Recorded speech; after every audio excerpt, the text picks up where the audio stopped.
Hi everyone, this is Aaron for Zolotech, and we're going to review the iHome iD9 sound dock for your iPhone, iPod, or iPad.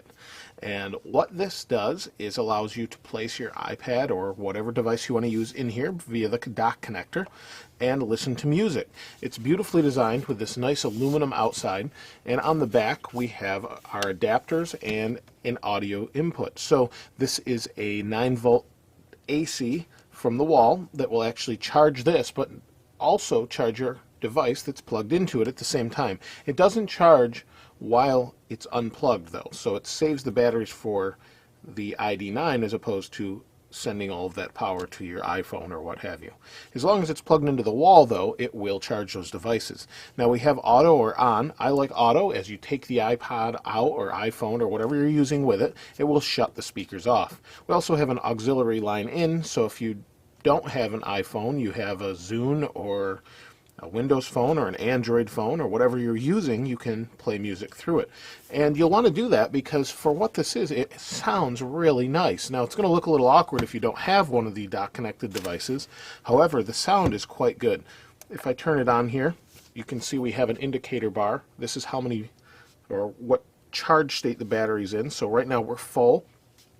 Honestly, I haven't used this for enough time that it actually has drained the battery the entire time. So you're going to get a good full day's music out of it without a problem, but most of you are probably going to leave it plugged in as a nightstand dock or something along those lines. We also have a volume button here which affects the iPhone or iPod while it's plugged in and turns it up or turns it down. You can either do it on the screen or here it controls either way. The sides has some speaker grills here. These are plastic and plastic on this side, but this is solid aluminum. You can see it's fairly thick too. And on the bottom we have a rubber foot that keeps it in place. Very compact, really nice. It's $100 or $99 from iHome, and that's assuming there aren't any discounts anywhere else, such as Amazon or any other place.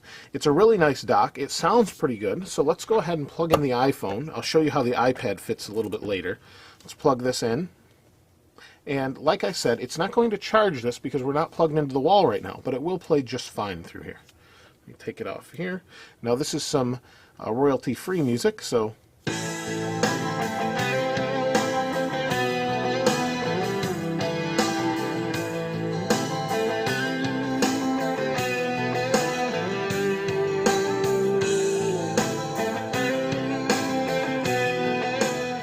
as you can see, I can turn it down there. I can also turn it up here, and it affects the scroll here as well for your volume.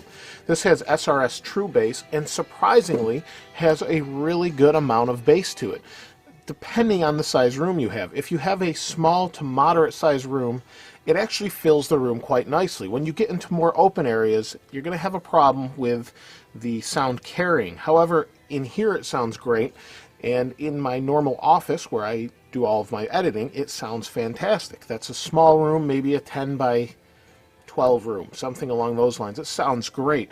Now you're not going to get bass like you would with a subwoofer, but as far as sound docks go, this is really quite good. I was pretty impressed the first time I heard it, and still am impressed and use it. Now let's go ahead and move to the iPad. As you can see, the iPad is in place and fits nicely, looks beautiful.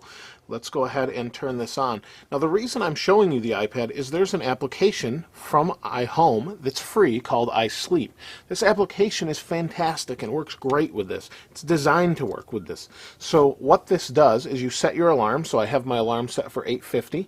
If I go to edit, I can edit the alarm, and in here I have a bunch of options. And what it does is we can sleep to different music, so there's your sleep to music. We also can Twitter when we go to bed, Twitter when we wake up, same thing when we wake up bedtime to Facebook. We can also have our snooze time set, and there's also a wake or what music you want to wake to. So we have a sleep timer, 40 minutes. What this sleep timer does is put you to sleep. So I've picked some music to go to sleep to, and what we do is we just slide this here, and due to copyright I can't play these songs, but once I slide this, it'll actually turn the sound on. Once the time progresses, it actually brings the volume of the sound down, and will eventually go right off after 40 minutes. So it's a really nice way to fall asleep. So as time goes on, the volume goes down, things get softer, and you fall to sleep nicely. When you wake up, it does just the opposite. It will play the music and bring it in gradually, and it sounds really nice, and it makes for a less startling wake experience. All of a sudden, the music is on, and you wake up instead of an alarm going off and you want to slam your hand on the thing and put it to sleep. So it's really very nice, especially it works on iPhone and iPod or iPad, and it's really a nice application. So as you can see, we have both devices. You can use either or, and they work just as well. Now, the one thing I need to mention is this does not seem to work very well with an iPad 2. I've tried to push it in here, but it just seems like, while it probably would fit with some work, because this is angled and on a spring, when you try to put it on, it's just very difficult, and I haven't yet got it on there without trying, without fear of scratching the bottom of the iPad 2 up. So if you have an iPad 1, iPod Touch, iPhone, this will work great. The iPad 2, I'm not saying it won't work, but I've had a very hard time actually getting it to fit on here. So one thing I wanted to show you really quickly also is, let's go back to our music I can actually play for you. There we go.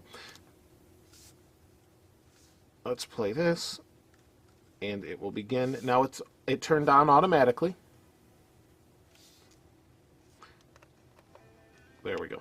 Turned on automatically. If I pull this out and remove it, it shuts off automatically. So you're never wasting power, never wasting your battery, and it's always there for you to use. Honestly, I'm not going to say this is necessarily up there with your more expensive Bowers and Wilkins Zeppelin, things like that, maybe Bose. But for the $99 price point, and if you're looking for a portable dock, I really don't think you're going to be disappointed. Now, obviously, the audiophile is not going to buy a sound dock necessarily that's like this. But honestly, I really think if you have a small room environment that you'd be very impressed by the sound of this. Anyone that I actually showed this to and had a chance to listen to it was pretty impressed by how it sounded. So check it out if you haven't already. It's the iD9 by iHome. Great little sound dock. And if you have any questions about it, please feel free to ask. I'll try and answer in the comments. This is Aaron. I'll see you next time.